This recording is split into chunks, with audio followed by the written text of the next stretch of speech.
It's match day, Everton tonight, and I'm looking forward to the game. I wasn't looking forward to the game at all during the week. Now, admittedly, I wasn't dreading the game either. I had absolutely zero attachment to tonight's game last week. I was looking forward to my weekend without West Ham, though, I will tell you that. But with the big news on Saturday, Potter out, Nuno in, got a little bit of excitement, actually. I'm looking forward to tonight's game. Full of intrigue, I will say that. Because Nuno's had a couple of training sessions, so it's enough time to make amends. It's not enough time, I don't think, to rip up the blueprint and start again from scratch. I don't think he's had enough time to do just that. And also, perhaps more importantly, he's not got his backroom staff to do that. It's him and some coaches from the under-21s. So it's not the best environment for Nuno yet. But what I am expecting, because of the change, and also because of those under-21s coaches stepping up, I'm expecting the morale to be a little bit better within the camp. I'm expecting some of the players to be like, he's gone, let's roll our sleeves up. Because I'll tell you what, it's win-win for Nuno tonight. We win, genius. Nuno's a genius, maybe not quite, but you know what I mean. If we win, it's because of Nuno. If we lose, it's because of Potter. So Nuno's all right. Regardless of whatever happens tonight, it's not a reflection of him if we get beat, but it is a reflection of him if we win. He's in a good position for tonight's game. But it's also the players as well. Because Potter, rightly so, is coming for a lot of criticism, and so is the players. But I think when you make a change in the dugout, it's almost a bit of a clean slate for the players. Say, right, he's gone now. Let's see what you've got. Let's see what you're made of. And if the players step up, all is well. But if we put in another performance tonight where we concede first and the heads drop, the players will be the target, because Potter has been for, the entire season thus far. Is when we lose it. Come on, man, what are you doing? Get things sorted. And the players have got some criticism too, and rightly so. But tonight, if we show the same attitude that we have in certain games this season where we concede and the players go and there's a lack of urgency, then it won't be Nuno that's copying the flak tonight, tomorrow. It'll be the players. It'll be, Bowen. There's question marks over his captaincy over the weekend. There's been a lot of stuff coming out, which always happens. When a manager gets sacked, there's always leaks. Suddenly players are unhappy, coaches are unhappy, the board are unhappy. All these leaks start coming out and you hear stories from their time at the club as well. A lot of talk about Jared Bowen, lack of leaders and stuff like that. It's quite damning for the squad at West Ham United. But even those that were saying the pro-Potter pieces, saying a lot of the senior players actually liked Graham Potter, but even they were losing faith in his tactics. So even Potter's supporters within the squad were sort of giving up a little bit. Well, prove it. Tonight, prove it. We need to see a reaction from the players tonight. We need to see the players show something, which is we're behind the new guy and, it was Potter's fault that we were crap. Now, it doesn't necessarily mean it was Potter's fault. I think he had his part to play, but I think the players on the pitch also had their part to play. But the players can sort of put in a performance tonight and sort of shove the blame towards Graham Potter. Anyway, I'm looking forward to it. I'm looking forward to tonight's game. Let me know how you guys are feeling in the comments below. Some of you are big fans of Nuno, some of you less so. But how are you feeling now that Potter's gone, Nuno's in? We've got a game tonight. Let me know in the comments. Maybe I'm being a little bit too optimistic, because I am feeling optimistic about the game. Last week I didn't think we'd get anything. I thought we'd get beat tonight. But now we've made a change. I don't know. Anything goes, really. I can see us winning. I can see us drawing. I can obviously see us losing as well. But I've not written this fixture off, which I had done, on Friday. I thought, we're not getting anything tonight. Maybe I'm a bit too optimistic, but I'm okay with that. I've spent enough time being gloomy and feeling a little bit down about West Ham over the last few months. So actually feeling good and looking forward to tonight's game, I'm okay with that. I quite like it, actually. I like feeling like this. But let me know how you're feeling in the comments below. But if you're new to the channel, please do subscribe. And also drop a like on the video as well by clicking the thumbs up. If you're going to the game tonight, enjoy it. Hope you have a fantastic one. Remember, there's no protests at tonight's game. Everton are doing their Bradley Lowry tribute. So there's no black balloons from West Ham fans tonight. That begins next weekend away to Arsenal. But if you're not going to the game, I'll be live on YouTube with Gonzo. It's an 8 o'clock kickoff, so 5 to 7, just before 7 o'clock tonight. We're live on this channel, taking a look at Nuno's first team, and then I'll be doing the watch along as well. But you're stuck with me and this voice later on this evening, but come and join me. It'll be a pleasure. All right then, I'm going to take a stab. It's a bit difficult to guess what Nuno's going to do, but I'm going to take a punt anyway. Let's get the old tactics board up. Now, I know some of you are going to say, hang on a minute, not all of them have got faces. It's not me, I didn't do them. I'm sure it'll get updated as we go. I think he's actually got a big decision in goal, actually. What does Nuno do here? Now, the problem is Nuno's not got his goalkeeping staff yet. And I think if he had his goalkeeping coach, he might say which one of the three we're playing, so on and so forth. But because he's got that lack of counsel, I think he might just stick with Areola. I'd imagine long term his intention will be to get Hermansen back in due to the money we've spent, really.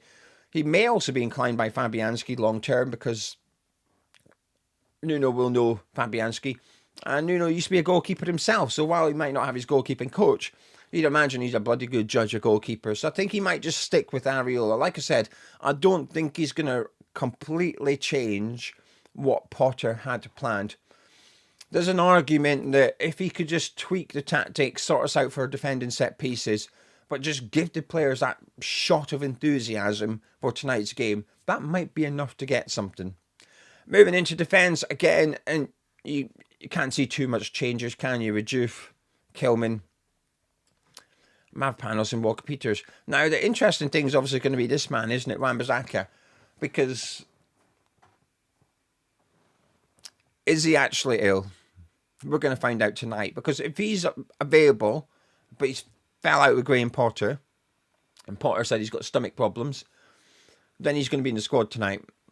However, if he is actually unwell, then he's not going to be. But we're going to discover tonight if it's a Potter thing or a Wan-Bissaka thing this evening. Now, even if he's available, I think he may stick with what's on the pitch at the minute. I was trying to think who played Nottingham Forest. I should really have looked it up. It was Walker-Peters, wasn't it? Walker-Peters played right back against Nottingham Forest. I'm very confident of that.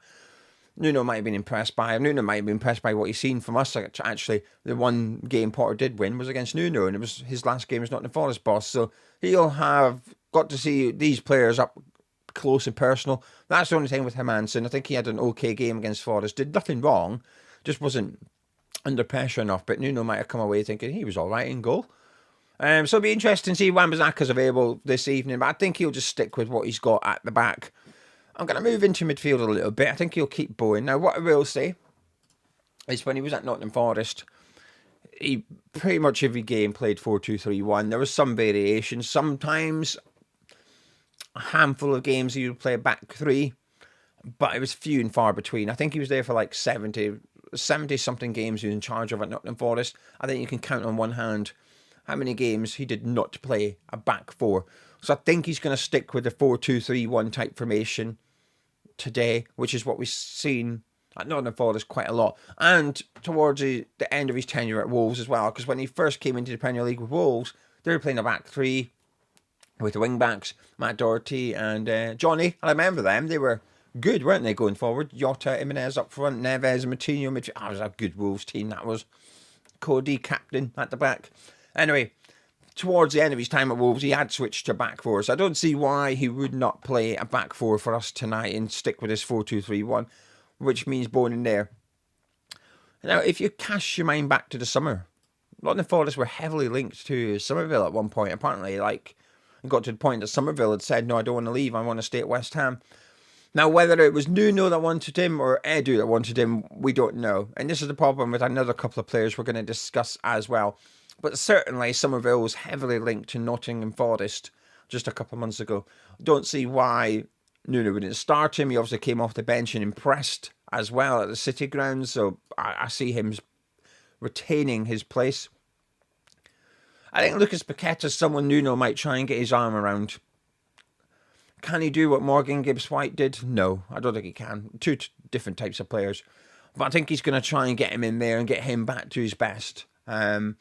While Nuno likes his teams to be hard-working and organised, I do also think he likes a bit of creativity in that team. So when they do go forward, they can be quite clinical. And I think Paqueta might be key for that one.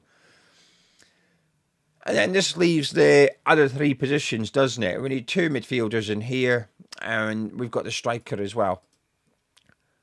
I think Ward-Prowse is a big question mark. We'll get on to him in a second.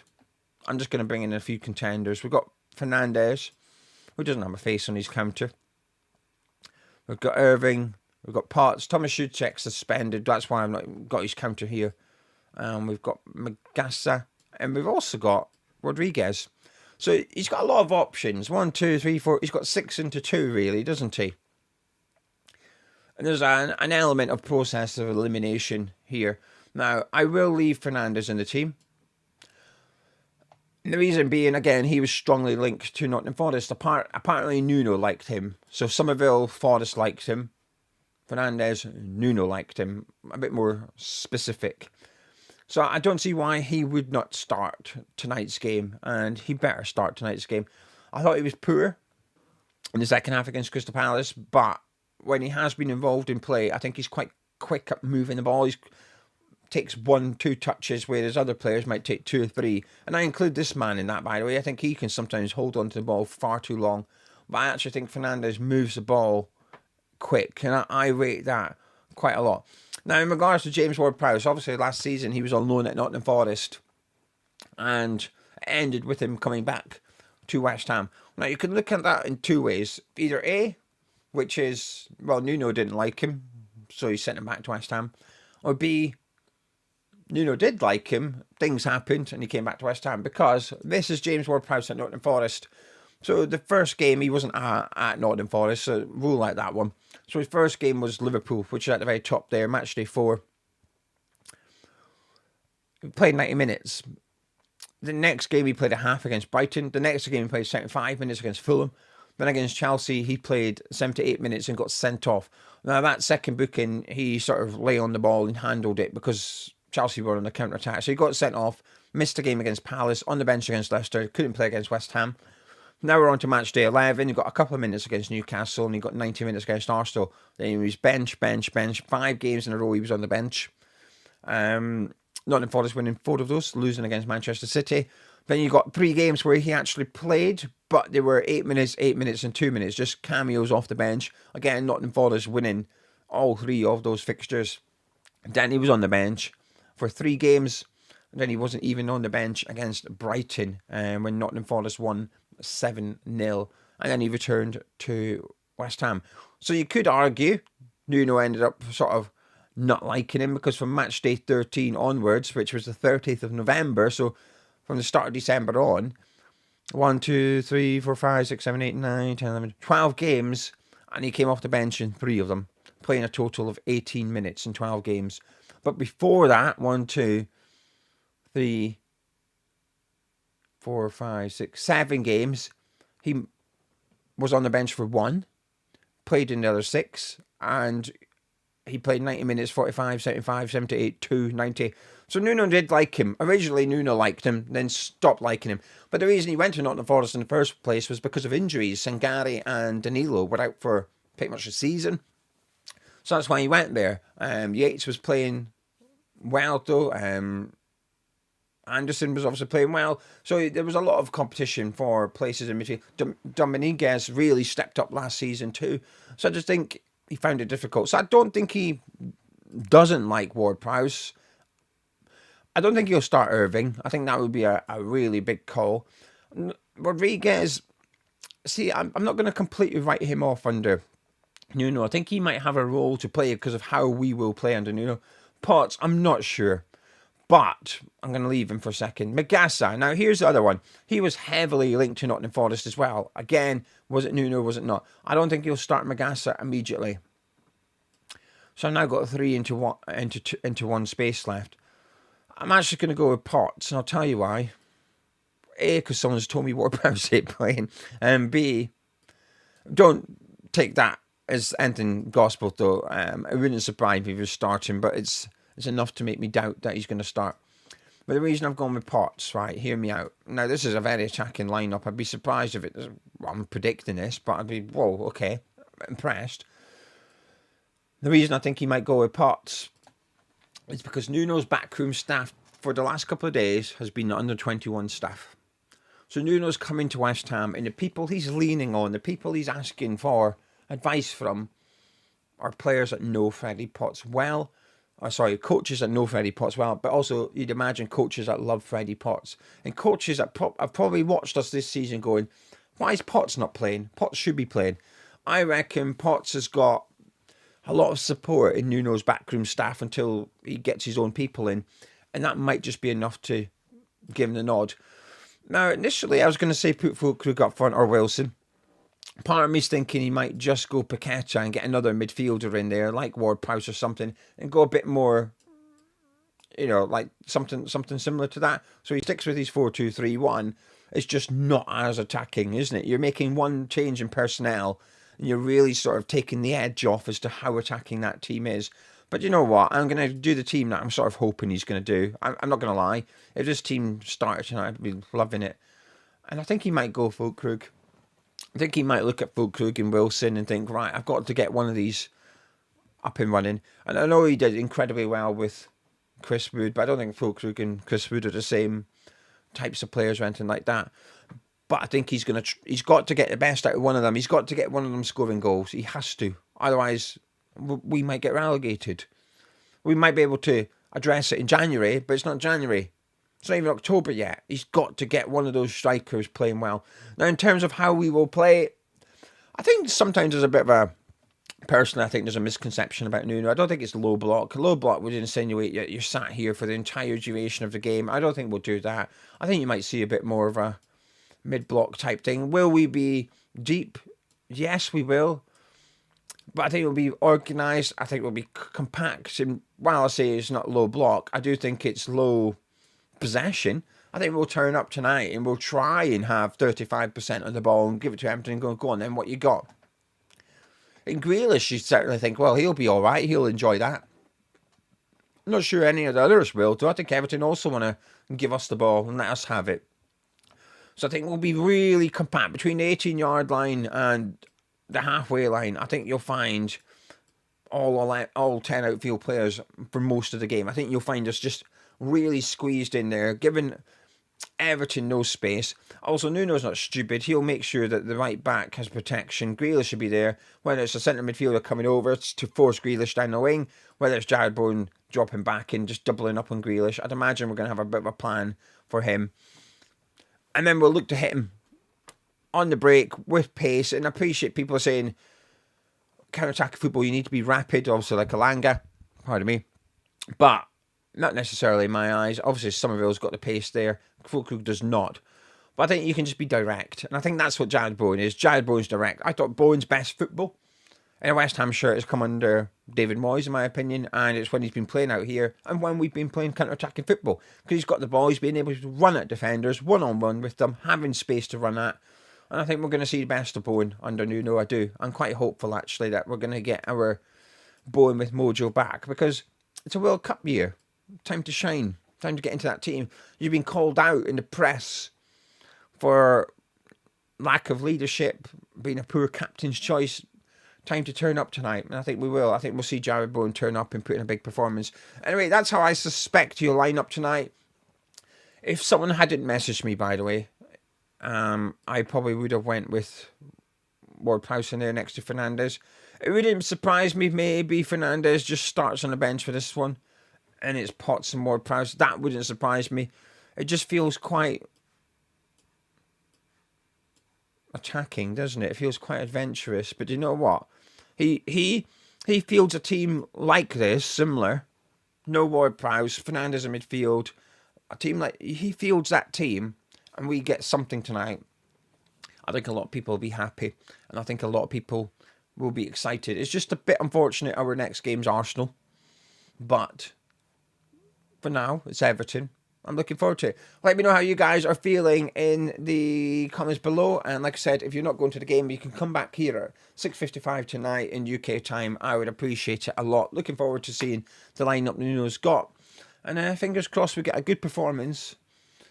Maybe 3 points, because we need to start getting points on the board here. We win tonight, we go 17. That's it. We go above Nottingham Forest, which is a nice incentive for Nuno. But it's not much, is it? Early in the season, usually a win can be quite a swing. You'll jump 4 or 5 places, but it's not for us. We'll jump 2, and then we've got Arsenal at the weekend. I think it's important that we go into international break with a bit of something behind us. 2 points. I think if we can get 2 points, which isn't much, but bearing in mind that's, not losing both games, I'm okay with that. If we can get 2 points at least from the next 2 games, I'll be happy with that, because those fixtures after international break are crucial. Starting with Brentford at home, crucial games. Tough ask, Nuno. Tough ask. Fingers crossed. Anyway, thank you very much for joining me. I'll catch you in a bit.